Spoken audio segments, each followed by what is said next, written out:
So I would be curious if all of a sudden somebody took a Harley Davidson, a cruiser, and put a V4 in it, would people complain that it can't corner?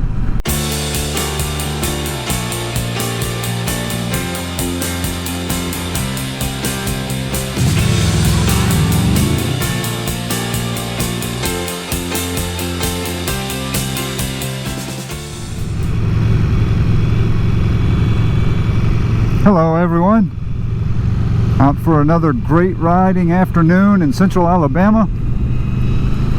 Welcome to my channel. For those of you that may be joining for the first time, welcome back for those that have been here before. Taking advantage of this late year nice weather,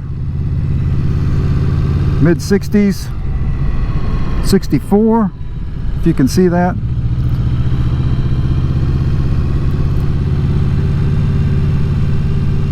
Don't know how many more days I will have like this, but for those of you that have watched my videos, you do know that I mostly ride only on the weekends. I work during the week, and kind of a weekend warrior, fair weather rider. I don't need to ride my motorcycle. As you've seen on another video, it's not my primary means of transportation, so I like doing it when it's comfortable.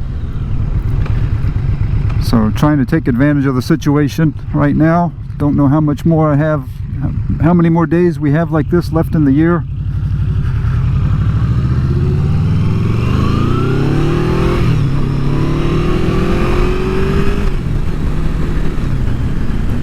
But I do try to ride every weekend.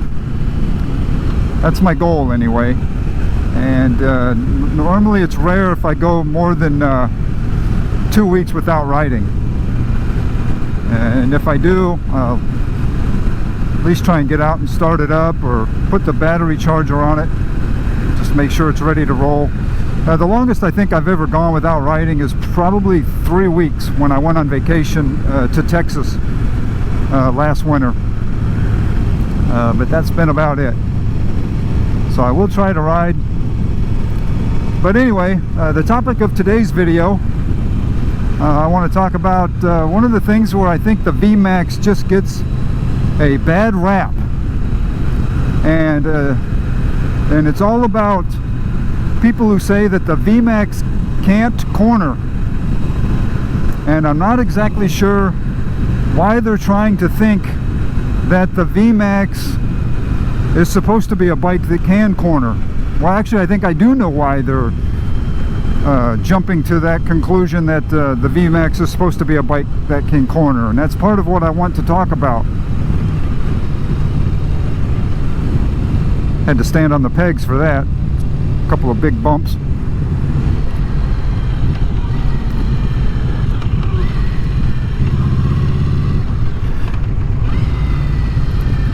So back to the topic.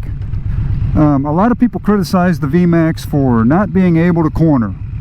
It's sluggish in the corners, or whatever their excuse is, or their complaint is, I should say. Not really an excuse, but their complaint. Maybe it's an excuse that they use, that why they're not interested in the VMAX if they've ridden one, and feel like it's not as responsive as maybe other bikes. And what they are probably comparing it to, is my guess, would be sport bikes.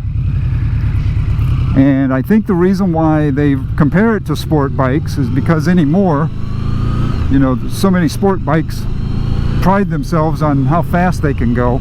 You know, the VMAX is about 197 at the crank, 174 horsepower to the rear wheel. And they think, you know, that a good comparison is to a sport bike, just based on horsepower. Well, I think that's where everybody is going wrong. The VMAX, either this generation or the first generation, was never a sport bike. It's a cruiser. It came into the market to compete against Harley Davidson, who was leading the cruiser market, and it came in to go head-to-head with another V4 cruiser, the V65 Magna. And I've talked about that in another video, so no sense in bringing that all back up. But the main point is, the design of motorcycles between a cruiser and a sport bike are two entirely different animals altogether. Sport bikes are much shorter, you know, in some cases probably a foot shorter than the VMAX. This VMAX is roughly, the wheelbase is 67 inches. Well, good luck finding a sport bike that's even in the 60s, let alone all the way up to 67. So the sport bikes wheelbase are much shorter, which obviously, and then of course when you take into effect that, you know, the rake and the trail, and I'm not going to get into all of that, but it's all related the same with the wheelbase. But they're designed to corner. You know, those bikes are designed for a track to some degree, even though they're street bikes. Most people ride, or a lot of people will ride them like they are on the track, but that's a whole nother topic. But nevertheless, the VMAX, neither generation was designed to be a track bike or even replicate a track bike. So I would be curious if all of a sudden somebody took a Harley Davidson, a cruiser, and put a V4 in it, would people complain that it can't corner? As if somehow having a fast engine, it means it's a bike that should be going fast through corners. And that's clearly not the case. It's got plenty of acceleration. That's what the VMAX has. And that's what the V4 offers. But it's not designed to accelerate all of that power in and out of corners. But why people make that comparison is beyond me. It just makes no sense.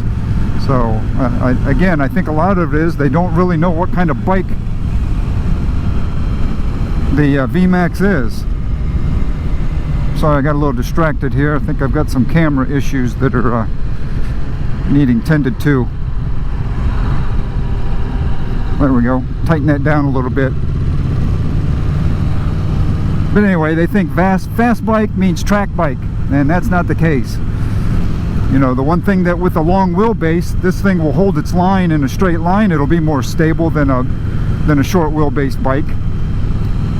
But clearly, this is not a bike designed to do anything that's on a track,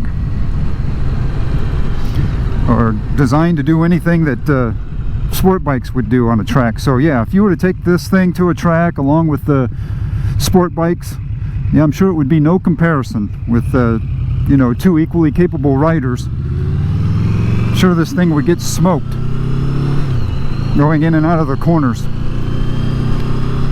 But you know, to make a comparison, if people are just looking at horsepower and then equating that to handling, you know, for some of you that know that when I retire, my plan is to get a fifth wheel toy hauler and travel for months at a time all around the country with my motorcycles in tow inside the fifth wheel. And in order to tow that beast, I plan on getting a Ford 350 F350 dually, which has about 470 some horsepower. I'll look it up and put it on the screen. But if somebody's shopping and they look at that and say, oh wow, 470 horsepower, that's equal to what the Mustang has. And then they start complaining that the F350 can't corner. Well, I don't want the F350, it sucks at cornering. Because in their mind, they're relating horsepower to the equivalent amount of horsepower that's in a Mustang, which obviously would do circles around an F350 in corners. No way anyone would try and make that comparison. But yet so many people do on motorcycles. They're comparing a cruiser with a sport bike and then complaining that the cruiser doesn't go around corners very well. The wheelbase on this VMAX is pretty much identical to the wheelbase on a Gullwing. So could you imagine, again, if we drop this engine in a Gullwing, people are thinking, well, that Gullwing just can't corner. It's not designed to corner. So anyway, I think people find some of the strangest things to complain about, and they make faulty comparisons. But feel free to chime in if you think I'm misguided in any way. But again, I do know the history of the VMAX, and I know why it came about and what its competition was.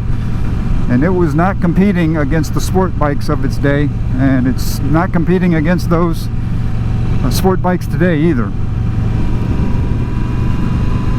But that's all I have for today's topic. So I am going to enjoy this nice weather, as you can see, and go out and take my VMAX in both straight lines and in corners. Go find some back roads where it's nice and quiet, away from traffic, and enjoy the rest of the afternoon. See you next time.